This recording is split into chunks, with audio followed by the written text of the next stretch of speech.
पंडित श्री रामनाथ शहर के बाहर एक छोटी सी कुटिया में रहते थे।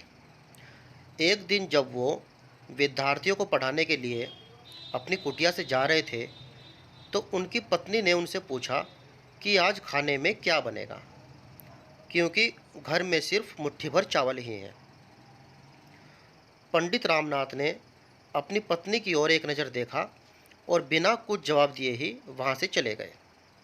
शाम को जब वो घर वापस लौटे, तो उनकी पत्नी ने उन्हें जब खाना दिया, तो उनकी थाली में कुछ उबले हुए चावल और पत्तियों का शाक की सब्जी उनको दी। पंडित जी ने पत्नी से कहा कि इतना स्वादिष्ट शाक किस चीज़ का है? तो पत्नी ने कहा कि जब सुबह मैंने आपसे पूछा था खाने के बारे में, तो आपकी नज़र इमली के पेड़ पर गई थी, तो मैंने इमली के पेड़ की ही पत्तियों का शाक आपको बनाकर दिया है। पंडित जी ने कहा, तब तो बड़ी खुशी की बात है कि अब तो हमें भोजन की चिंता करने की आवश्यकता ही नहीं रही। जब राजा को पंडित जी की गरीबी के बारे में पता चला, तो उन्होंने पंडित जी को अपने नगर में रहने का प्रस्ताव दिया, लेकिन पंडित जी ने मना कर दिया।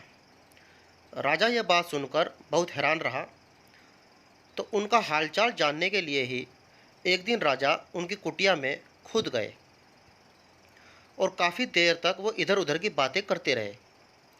उनकी हिम्मत नहीं हुई पंडित जी से पूछने की आपको किसी चीज़ की कोई आवश्यकता तो नहीं है, लेकिन बातों ही बातों में उन्होंने पंडित जी से पूछ लिया कि आपको किसी चीज़ का कोई अभाव तो नहीं है।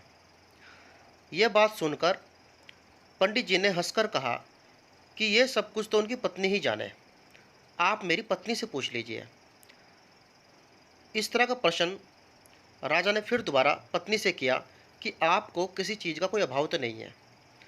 तो पत्नी ने जवाब दिया कि अभी मेरे वस्त्र फटे नहीं हैं जो इनको पहना ना जा सके, अभी मेरा पानी का मटका फूटा नहीं है जो इसमें पानी ना आ सके, और अभी मेरे हाथों में चूड़ियाँ हैं, इसलिए मुझे किसी भी चीज़ का अभाव नहीं हो सकता। और फिर सीमित साधनों में संतोष की अनुभूति हो तो जीवन आनंदमय हो जाता है।